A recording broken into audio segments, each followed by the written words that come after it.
مطلب جب بھی آسمان کی طرف دیکھا جائے نا تو خاص طور پر جب یہ معلوم ہو کہ ریاضی اور فلکیات کے حساب سے وہاں اصل میں کیا موجود ہے تو ایک عجیب سی کشمکش پیدا ہوتی ہے۔ ہاں بالکل، ایک بہت ہی پرانی بحث ہے یہ۔ جی، مطلب ایک طرف تو وہ قطعی علم ہے نا جو صاف بتاتا ہے کہ چاند وہاں موجود ہے، اور دوسری طرف ہماری وہ صدیوں پرانی روایت ہے جو یہ کہتی ہے کہ بھئی اسے محض انسانی آنکھ سے دیکھنا ضروری ہے۔ بالکل صحیح۔ تو یہ جو کشمکش ہے یہ سوچنے پر مجبور کر دیتی ہے کہ سچائی کو کس طرح مانا جائے۔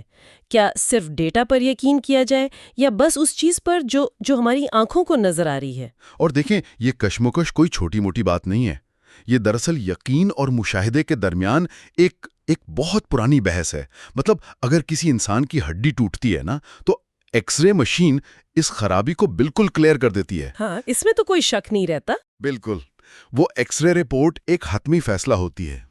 لیکن جب بات آسمان پر نئے چاند کو ڈھونڈنے کی ہو نا تو وہ ایکس رے جیسی جو قطعی درستگی ہے وہ اچانک ایک بہت ہی دھندلے اور پیچیدہ سے منظرنامے میں بدل جاتی ہے۔ صحیح۔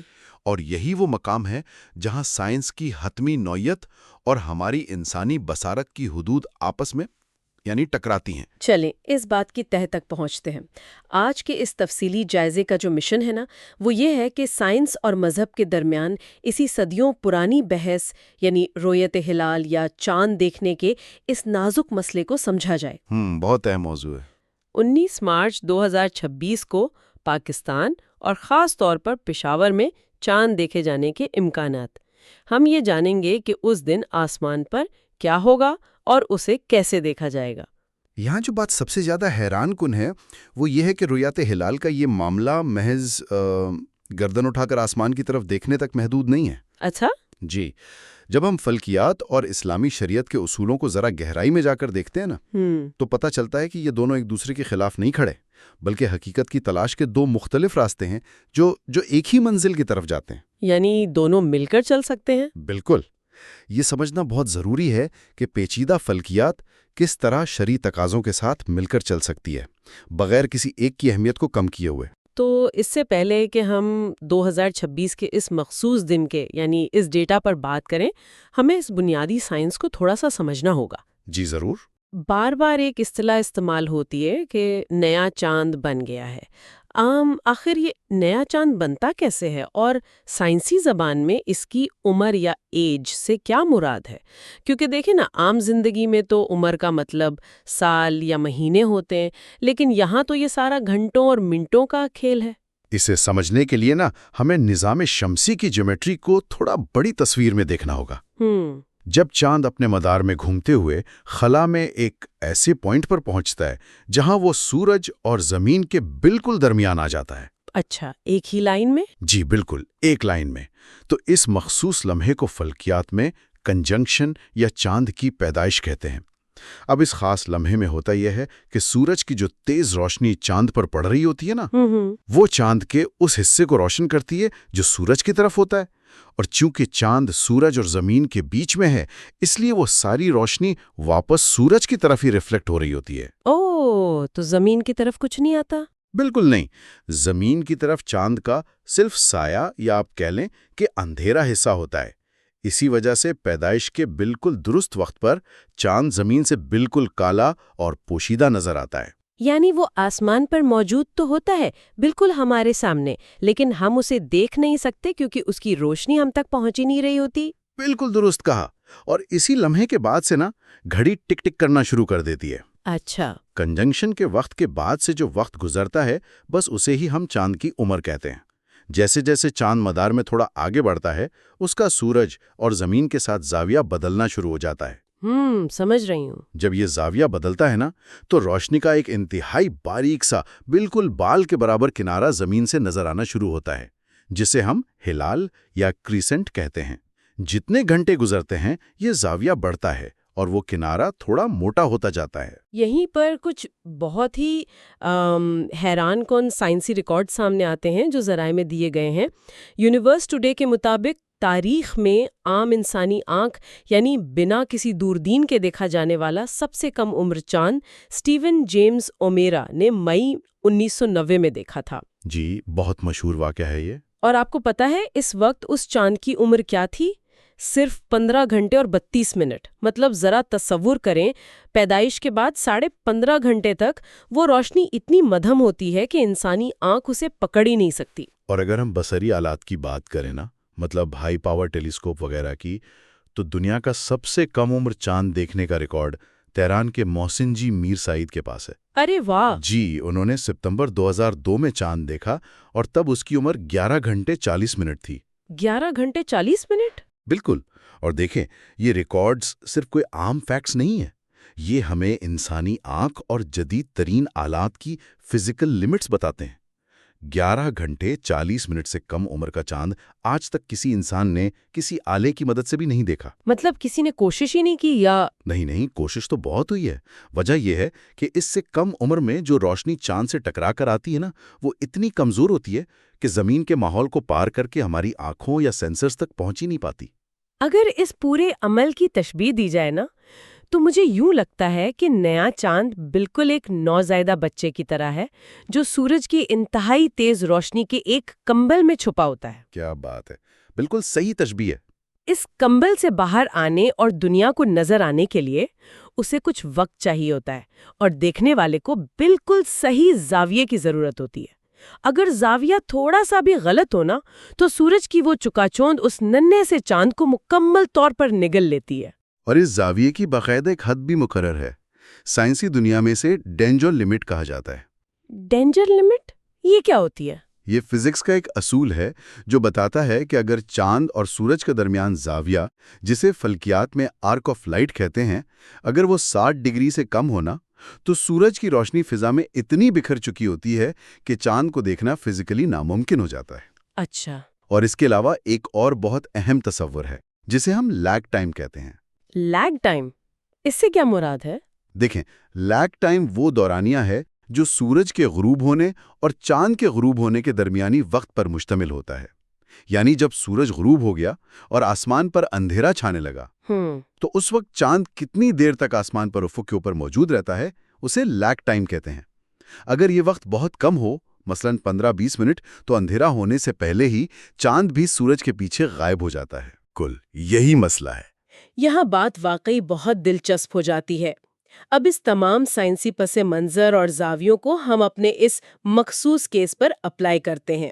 19 مارچ 2026 بروز جمعرات کی صورتحال کو بالکل شیشے کی طرح صاف کر دیتی ہیں. اچھا، تو ڈیٹا کیا کہتا ہے؟ اس دن 1:23 GMT پر کنجنکشن ہوگا، یعنی نئے چاند کی پیدائش. اب شام کے وقت پاکستان کے شہر پشاور کا ڈیٹا دیکھتے ہیں. پشاور میں اس دن سورج غروب ہوگا 18:24 پر اور چاند غروب ہوگا 18:54 پر. یعنی لیگ ٹائم صرف 30 منٹ ہوا؟ بالکل، لیگ ٹائم صرف 30 منٹ ہے.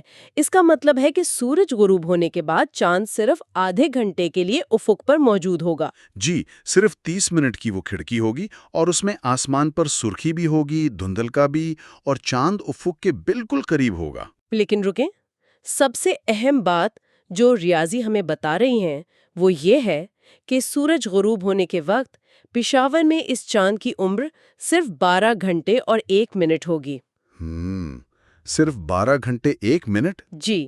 اگر ہم خطے کے باقی شہروں کا موازنہ کریں تو اسی وقت مکہ میں چاند کی عمر 14 گھنٹے 8 منٹ ہوگی، کراچی میں 12 گھنٹے 19 منٹ اور اسلام آباد میں 11 گھنٹے 55 منٹ. تو میرا یہاں ایک بہت واضح سوال ہے، بلکہ ایک طرح کا پش بیک ہے. جی، پوچھیں. آپ نے ابھی بتایا تھا کہ انسانی آنکھ کا آج تک کا عالمی ریکارڈ 15 گھنٹے 32 منٹ ہے. تو پھر ہم پشاور میں اس 12 گھنٹے اور 1 منٹ کے چاند کو شام کی اس سرخی میں عام آنکھ سے دیکھنے کی بحث ہی کیوں کر رہے ہیں؟ کیا یہ سائنسی طور پر کسی بھی طرح ممکن ہے؟ دیکھیں، یہ بہت ہی منطقی سوال ہے. اگر ہم صرف فلکیاتی حقائق کو دیکھیں نا، تو اس کا سیدھا سا جواب ہے: عام انسانی آنکھ سے دیکھنا قطعی طور پر ناممکن ہے. بالکل وہی تو. انسانی آنکھ کی صلاحیت ہی نہیں ہے کہ وہ 15 گھنٹے سے پہلے کی اتنی کمزور روشنی کو آسمان کی سرخی میں دیکھ سکے. لیکن، اور یہ ایک بہت اہم ٹیکنیکی نکتہ ہے، چونکہ پشاور میں عمر 12 گھنٹے 1 منٹ ہوگی، جو کہ اس 11 گھنٹے 40 منٹ کے عالمی ریکارڈ سے تھوڑی سی زیادہ ہے جو ٹیلیسکوپ سے بنا تھا. ہاں. اس لیے ڈیٹا واضح طور پر کہتا ہے کہ یہ چاند پشاور میں صرف انتہائی طاقتور ٹیلیسکوپ کی مدد سے ممکن ہے۔ یعنی سائنس عام آنکھ سے دیکھنے کے دعوے کو مکمل مسترد کرتی ہے، لیکن ٹیلیسکوپ کی حد تک مانتی بھی ہے۔ اور پتہ ہے یہیں سے ایک بہت بڑی اور عام غلط فہمی پیدا ہوتی ہے۔ وہ کیسے؟ ذرائع کے مطابق لوگ اکثر اگلے دن یعنی 20 مارچ 2026 کی شام کو چاند دیکھیں گے، جو اس وقت تک 36 گھنٹے سے زیادہ کا ہو چکا ہوگا۔ ہاں، وہ تو کافی بڑا ہوگا۔ بالکل، وہ بہت واضح، روشن اور موٹا نظر آئے گا۔ تو لوگ اس موٹے چاند کو دیکھ کر فوراً یہ سوچتے ہیں کہ ارے یہ تو اتنا بڑا ہے، کل یقیناً ہم سے دیکھنے میں غلطی ہوئی تھی اور ہم نے پہلا روزہ چھوڑ دیا۔ ہاں، یہ ہمارے ہاں بہت عام بحث ہے۔ جبکہ حقیقت میں پہلے دن وہ چاند اتنی کم عمر کا تھا کہ انسانی آنکھ کے لیے وہ سرے سے موجود ہی نہیں تھا۔ یہ ایک بہت عام نفسیاتی اور بصری دھوکہ ہے۔ چاند کی روشنی اور موٹائی وقت کے ساتھ ایک ہی رفتار سے نہیں بڑھتی، بلکہ اس میں تیزی سے اضافہ ہوتا ہے۔ 36 گھنٹے کا چاند نمایاں ہوتا ہے، لیکن اس کا مطلب یہ نہیں کہ پچھلے دن وہ عام آنکھ سے دیکھا جا سکتا تھا۔ وہ وہاں تھا ضرور، لیکن آنکھ کے لیے اندھا تھا۔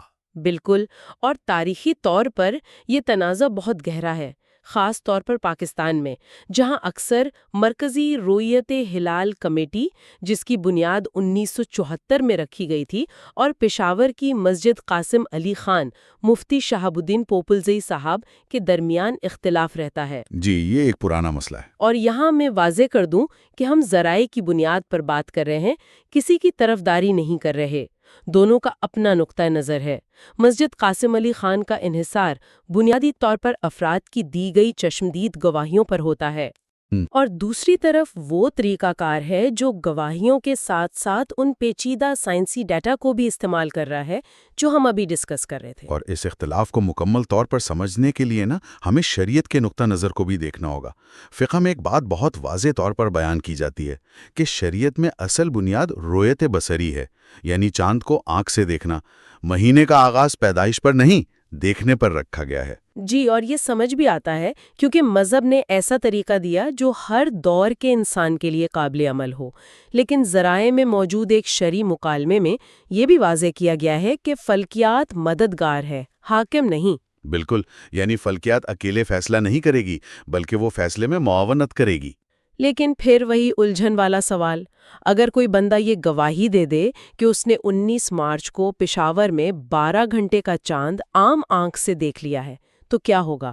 کیا صرف گواہی کی بنیاد پر سائنس کو جھٹلا دیا جائے گا؟ اس کا جواب عالم دین بہت خوبصورتی سے دیتے ہیں۔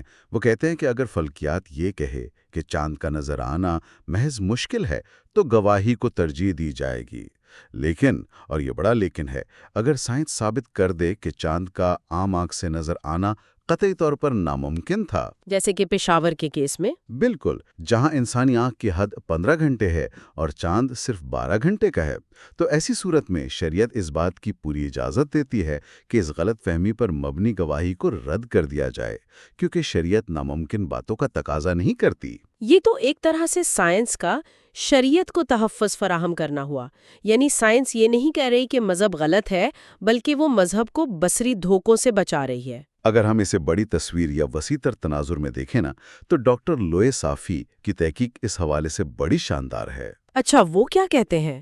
وہ بتاتے ہیں کہ ابتدائی دور کے مسلمانوں کے پاس یہ جدید آلات نہیں تھے، ان کے پاس واحد ٹول انسانی آنکھ تھی، اس لیے وہ اسی پر انحصار کرتے تھے۔ لیکن آج کے دور میں سائنس ہمیں چاند کی پیدائش کا قطعی علم یا سرٹینٹی دیتی ہے۔ بالکل قطعی۔ دوسری طرف انسانی گواہیاں بعض اوقات بصری دھوکے یا بادلوں کی وجہ سے غلطیوں کا شکار ہو سکتی ہیں، جسے وہ ظنیہ یا غیر یقینی علم کہتے ہیں۔ تو سائنس کو استعمال کرنا شریعت کے خلاف نہیں، بلکہ اس کی روح کے مطابق سچائی تک پہنچنے کا ذریعہ ہے۔ یہ سن کر ذہن میں ایک تجسس پیدا ہوتا ہے کہ دنیا کے باقی ممالک اس مسئلے کو کیسے حل کر رہے ہیں۔ کیا وہ اب بھی صرف چھتوں پر کھڑے ہیں یا انہوں نے ٹیکنالوجی کو اپنا لیا ہے؟ بہت سے ممالک نے اپنا لیا ہے۔ جی، ملیشیا کے صوبے سراواک کے مفتی ڈپارٹمنٹ کی مثال سامنے آتی ہے۔ ایک مقالے امپاورنگ ایسٹرونامیکل ایکسپلوریشن میں بتایا گیا ہے کہ کس طرح انہوں نے روایتی طریقوں سے ٹیکنالوجی کی طرف قدم بڑھایا۔ انہوں نے باقاعدہ ٹاپ کون، total station, sky Rover ULT-80ED اور سیلیسٹرون جیسی جدید ٹیلیسکوپس کا استعمال شروع کیا۔ اور بات صرف ٹیلیسکوپ تک نہیں رکی، انہوں نے CCD کیمرے استعمال کیے جو عام کیمروں سے بہت الگ ہوتے ہیں۔ یہ روشنی کے ان ذرات کو بھی پکڑ لیتے ہیں جو انسانی آنکھ تک پہنچتے ہی نہیں ہیں۔ ارے واہ! اور اس سے بھی آگے وہ CLAHE اور MSER جیسے امیج پروسیسنگ الگوریتھم استعمال کرتے ہیں تاکہ اگر چاند دھند میں چھپا بھی ہو تو وہ ڈیجیٹل طور پر ابھر کر سامنے آ جائے۔ اور مراکش کی مثال تو مجھے واقعی حیران کر گئی مقالہ منازل میں۔ مراکش ایک ایسا ملک ہے جو صرف انسانی آنکھ کی رویت پر سختی سے عمل کرتا ہے، لیکن وہاں کے ماہرین نے کیا کیا؟ انہوں نے 13 سال کا ڈیٹا استعمال کرتے ہوئے لاجسٹک ریگریشن نامی مشین لرننگ یا آرٹیفیشل انٹیلیجنس AI کا الگوریدم بنایا۔ جی، وہ AI ماڈل آرک ویژن اور چاند کی چوڑائی وڈتھ کو استعمال کرتا ہے۔ اور اس کی درستگی پتہ ہے کتنی ہے؟ 98.83%، یعنی وہ قریباً 99% درست پیشگوئی کر سکتا ہے کہ آج چاند نظر آئے گا یا نہیں۔ یہ تو واقعی زبردست ہے۔ تو اس سب کا اصل مطلب کیا ہے؟ ہم نے چاند بننے کی فزکس دیکھی، 19 مارچ 2026 کا پشاور کا ڈیٹا پرکھا، شریعت کی بحث دیکھی، اور پھر ملیشیا اور مراکش کی AI ٹیکنالوجی تک آ گئے۔ اس سب کا نچوڑ کیا ہے؟ اس سب کا اصل مطلب یہ ہے کہ سائنس اور مذہب آپس میں ٹکراتے نہیں ہیں۔ ٹیکنالوجی تو دراصل انسانی آنکھ اور شرعی احکامات کو مزید درست بنانے کے لیے ایک بہترین لینز دے رہی ہے۔ 19 مارچ 2026 جیسے دن کے لیے یہ ڈیٹا ریاستی اداروں یا رویت ہلال کمیٹی کے لیے سب سے بڑی مدد ہوگا۔ وہ فیصلہ کر سکیں گے کہ کون سی گواہی سائنسی طور پر ممکن ہے اور کون سی نہیں۔ بالکل صحیح۔ اس سارے جائزے کو سمیٹے تو سننے والوں کے لیے سب سے اہم بات یہ ہے کہ آج چاند دیکھنا صرف آسمان کو گھورنا نہیں رہا، اس کے پیچھے پوری ریاضی، فلکیات اور اب تو AI کا بھی ہاتھ ہے۔